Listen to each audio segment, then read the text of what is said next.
نحمده ونصلي على رسوله الكريم اما بعد فاعوذ بالله من الشيطان الرجيم بسم الله الرحمن الرحيم الحمد لله رب العالمين والصلاة والسلام على نبينا محمد صلی اللہ علیہ وسلم۔ السلام علیکم ورحمۃ اللہ وبرکاتہ۔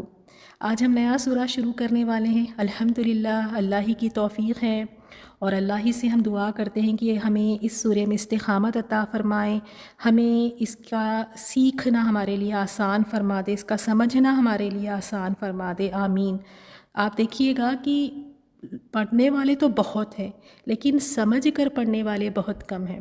اللہ تعالیٰ ہمیں بھی ان میں شامل فرمائیں جو اللہ کے کلام کو، قرآن کو سمجھ کر پڑھتے ہیں، اور یہ قرآن کا حق ہے کہ اس کو سمجھ کر پڑھا جائے۔ تو الحمدللہ اللہ تعالیٰ سے یہی دعا کرتے ہیں کہ اس سورے کو اللہ تعالیٰ ہم سے مکمل کروا لیں، اور جو کچھ ہم سیکھ رہے ہیں اللہ تعالیٰ اس پہ عمل کرنے والا بھی بنا دے، آمین یا رب۔ اور جس طرح ہم نے حدیث میں دیکھا ہے سورہ بقرہ کی جہاں پر فضیلت آئی ہے، اسی طرح یہ سورہ اس کی بھی بڑی فضیلت ہے، اور دونوں صورتوں کا ایک ساتھ ذکر آیا سورۃ البقرہ اور آل عمران کے بارے میں۔ رسول اللہ صلی اللہ علیہ وسلم نے فرمایا، قرآن پڑھو کہ یہ قیامت کے دن اپنے پڑھنے والوں کے لیے سفارش کرے گا۔ دو نورانی صورتیں کون سی والی ہیں وہ دیکھیں، بقرہ اور آل عمران کو پڑھتے رہا کرو۔ یہ دونوں قیامت کے دن اس طرح آئیں گی جیسے دو سائبان یا پھر دو بادل یا پر کھولے ہوئے پرندوں کی دو جھنڈ کی طرح ہوں گی، اپنے پڑھنے والوں کی قیامت کے دن سفارش کریں گی۔ تو ہمیں اس سے پتہ چلا کہ یہ صورتیں قیامت والے دن سفارش کریں گی۔ اب آپ دیکھیں آج کل لوگ پتہ نہیں کن کن کو، ایسے لوگوں کو اپنا سفارشی بنا لیتے ہیں، اور ان کو لگتا ہے کہ یہ فلاں ہمارے لیے کام آئیں گے، وہاں پر ہماری سفارش کریں گے، اور قیامت والے دن وہ ڈھونڈیں گے وہ کہیں نظر بھی نہیں آئیں گے، کیونکہ اس کی کوئی دلیل ہی نہیں ہے۔ جہاں ہمیں قرآن اور حدیث سے پتہ چلتا ہے، جہاں آپ صلی اللہ علیہ وسلم نے فرمایا کہ یہ دو صورتیں سفارش کریں گی، تو پھر دیکھیں ہمیں ان صورتوں سے کتنی نہیں محبت ہونی چاہیے۔ یہ جھگڑیں گے، ان کی بات اللہ تعالیٰ مانے گا، یہ اپنی بات منوائیں گے، تو ذرا غور و فکر کریں، ذرا سوچیں کہ اصل ساتھی کون ہے، پھر کس کے لیے پھر ہمیں اپنا وقت گزارنا چاہیے، کس کے ساتھ یہ ہمارے ساتھی ہیں۔ سورہ بقرہ اور آل عمران، اس کو نہ اپنا ساتھی سمجھیں، اور قیامت والے دن واقعی یہ سفارش کریں گے اپنے پڑھنے والوں کے لیے۔ تو بڑے شوق کے ساتھ پڑھیں، کیونکہ بڑی صورتیں ہیں، کہیں نہ کہیں انٹرسٹ تھوڑا کم ہونے لگتا ہے، تو فوراً نہ اس حدیث کو یاد کریں کہ نہیں بھئی یہ تو میرے سفارش کریں گے، یہ تو میرے اپنے ساتھی ہے، یہ وہاں پر آ کے یعنی میرے لیے جھگڑیں گے جہاں کوئی میرے بہاف پہ بول نہیں سکتا۔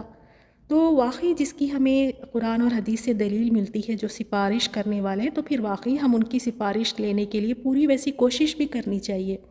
تو شروع کرتے ہیں الحمدللہ۔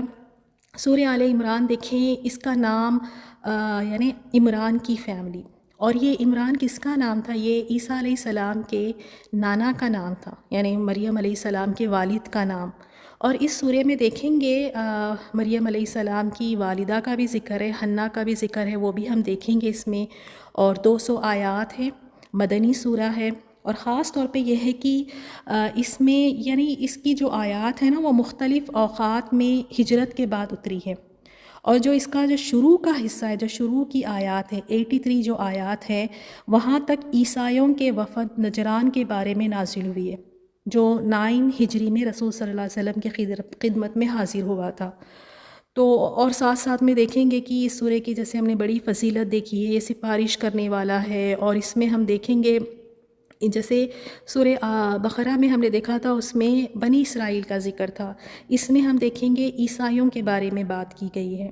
تو دیکھتے ہیں لفظی ترجمہ، آپ سب کی PDF تیار ہوں گی تو لفظی ترجمہ ساتھ ساتھ آپ لکھتے جائیں، اور وہی بات جو میں ہمیشہ کہتی ہوں کہ جو بھی نیا لفظ ہو اس کو آپ انڈر لائن کر لیں، یا آپ اس کو کلرفل کچھ کر لیں تھوڑا سا، تاکہ آپ کو وہ ہائی لائٹ ہوتے رہے کہ یہ لفظ میرے لیے نیا ہے اور میں نے اس کو یاد کرنا ہے۔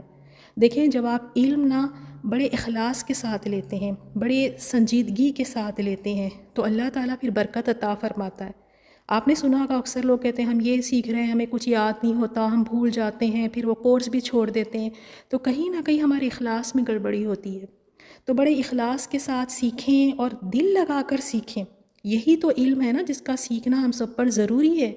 تو دل لگا کر سیکھیں. کوئی نیا لفظ ہے تو اس کو یاد کریں، اپنی پلاننگ خود کریں آپ کی میں نے کیسے یاد کرنا ہے اگر کوئی نیا لفظ آ رہا ہے. اور دیکھیں یہ ہے بھی کس کا کلام نا، اللہ تعالیٰ کا کلام ہے، تو کیا اس کو سمجھنے کا شوق ہمیں نہیں ہونا چاہیے؟ تو بڑے دل کے ساتھ سیکھیں، نئے الفاظ کو یاد کرنے کی بھی کوشش کریں، اپنی زوم ایکٹیویٹیز کریں، اپنے ٹیسٹ کریں. جیسا علم سیکھنے کا حق ہے نا، اس طرح آپ یہ علم سیکھیں گی تو آپ دیکھیں گے واقعی پھر یہ ایک یعنی آپ پکا اور کامل علم سیکھ سکیں گی. تو چلیں بسم اللہ شروع کرتے ہیں لفظی ترجمے کے ساتھ. پہلی آیت ہے الف لام میم. یہ جو ہے حروف مقطعات ہیں اور اس کے بارے میں صرف اللہ تعالیٰ ہی کو علم ہے کہ اس کا کیا معنی ہے. اس کی کوئی ایسی روایت نہیں ملتی کہ اس کا کیا معنی ہے. تو آپ اسی طرح لکھ لیں الف لام اور میم.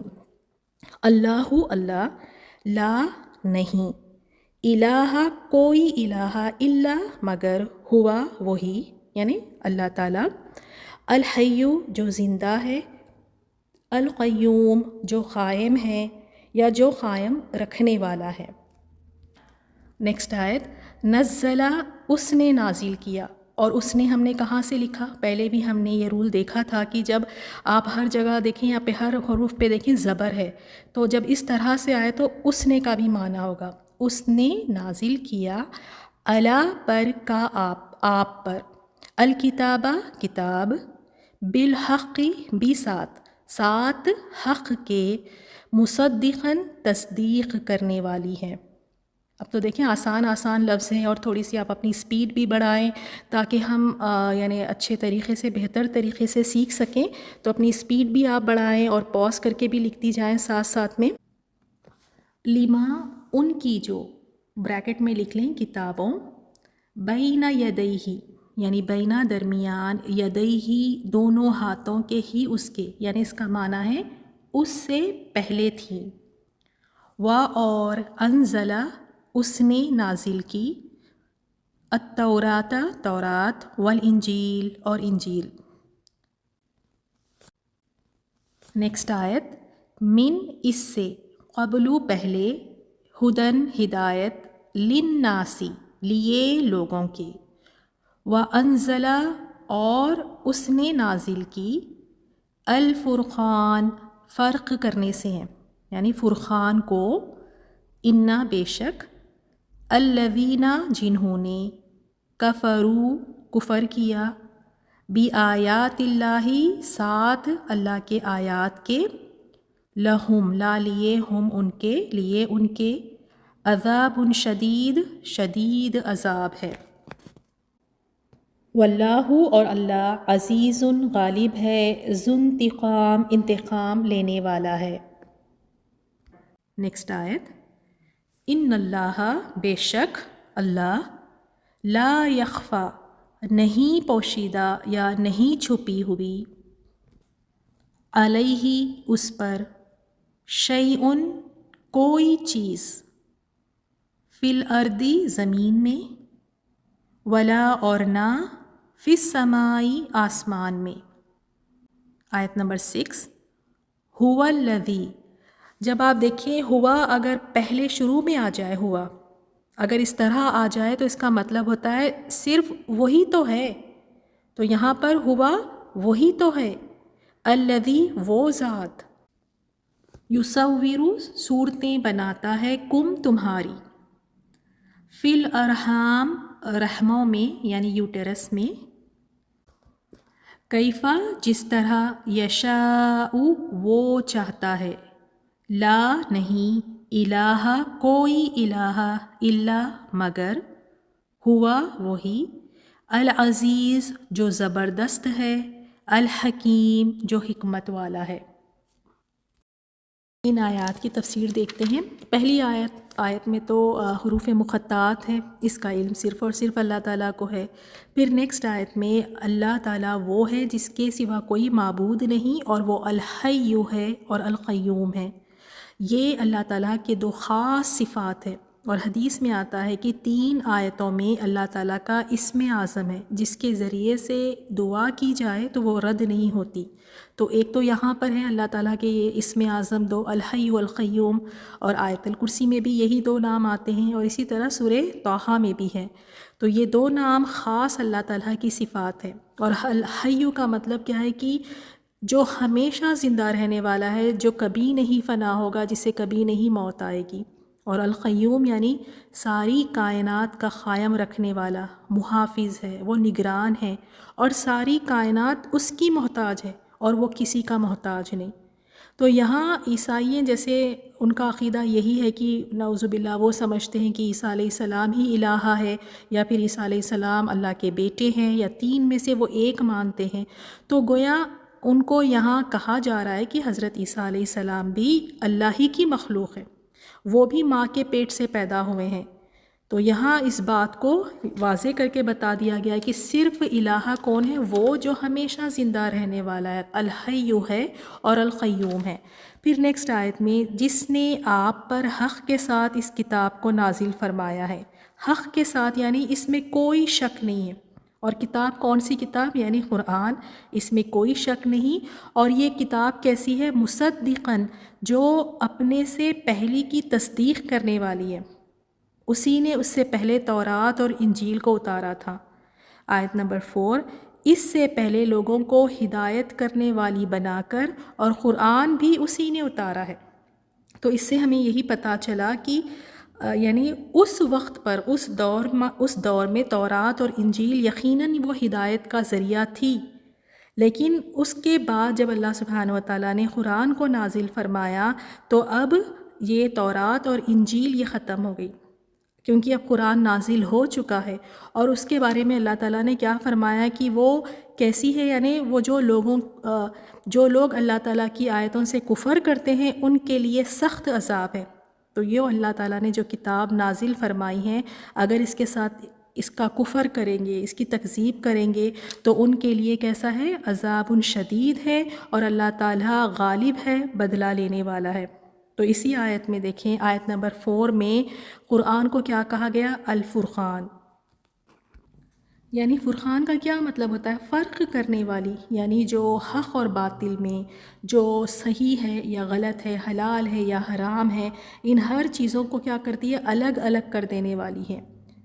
کیونکہ اس میں اللہ تعالیٰ نے روشن اور واضح دلائل اللہ تعالیٰ نے اس میں ذکر فرمائے. اور قرآن مجید ان سب باتوں کو واضح، روشن اور صاف صاف بیان کرتا ہے، اور اس میں رہنمائی کا مکمل سامان اللہ تعالیٰ نے رکھا ہے. پھر اس کے بعد آیت نمبر 5 میں، یقیناً اللہ تعالیٰ پر زمین و آسمان کی کوئی چیز پوشیدہ نہیں ہے. یعنی یہاں اللہ تعالیٰ کیا فرماتے ہیں؟ لا یخفا، کوئی چیز چھپی نہیں ہوئی، سب چیز اللہ تعالیٰ کے علم میں ہے، اللہ تعالیٰ سب جانتے ہیں. اور پھر نیکسٹ آیت میں، هو الذی، وہی ذات ہے، یعنی اللہ تعالیٰ تو وہ ذات ہے، وہی ہے جو یصورکم، جو تمہاری صورتیں بناتا ہے. فی الارحام، یعنی رحموں میں، یوٹرس میں، وہی تو ذات ہے، وہی تو صورتیں بناتا ہے جس طرح وہ چاہے، اور اس کے سوا کوئی معبود برحق نہیں. وہ غالب ہے، وہ العزیز یعنی غالب ہے، اور الحکیم حکمت والا ہے. تو یعنی جب اللہ تعالیٰ صورتیں بناتا ہے تو یہ اللہ تعالیٰ جس طرح چاہے وہ بناتا ہے، یعنی جسے چاہے لڑکا بنا دے، جسے چاہے لڑکی بنا دے، جسے چاہے خوبصورت بنا دے، جسے چاہے بدصورت بنا دے. تو یہ ساری جو اللہ تعالیٰ چینجز کرتے ہیں رحم مادر میں، یہ صرف اور صرف اللہ تعالیٰ ہی کرنے والا ہے. تو یہاں عیسائیوں کو بھی یہ بات بتائی گئی کہ یعنی عیسیٰ علیہ السلام الہ کس طرح ہو سکتے ہیں؟ وہ خود بھی تو اس مرحلے سے گزرے ہیں، وہ خود بھی تو اپنے ماں کے پیٹ میں تھے اور ان مرحلوں سے گزرے ہیں، تو وہ کس طرح سے پھر الہ ہو سکتے ہیں؟ تو آج کی آیات سے ہمیں یہی سبق ملا ہے کہ الہ صرف معبود اللہ سبحانہ و تعالیٰ ہے، اور عیسیٰ علیہ السلام اللہ تعالیٰ کے بندے ہیں اور رسول ہیں. اللہ تعالیٰ ہم سب کو شرک سے محفوظ رکھیں اور ہمارا خاتمہ بالخیر فرمائے. اللہ تعالیٰ توحید پر ہم سب کا خاتمہ فرمائے. آمین یا رب. السلام علیکم ورحمۃ اللہ وبرکاتہ. اعوذ باللہ من الشیطان الرجیم. بسم اللہ الرحمن الرحیم. ألف لام ميم الله لا إله إلا هو الحي القيوم نزل عليك الكتاب بالحق مصدقا لما بين يديه وأنزل التوراة والإنجيل من قبل هدى للناس وأنزل الفرقان إن الذين كفروا بآيات الله لهم عذاب شديد والله عزيز ذو انتقام إن الله لا يخفى عليه شيء في الأرض ولا في السماء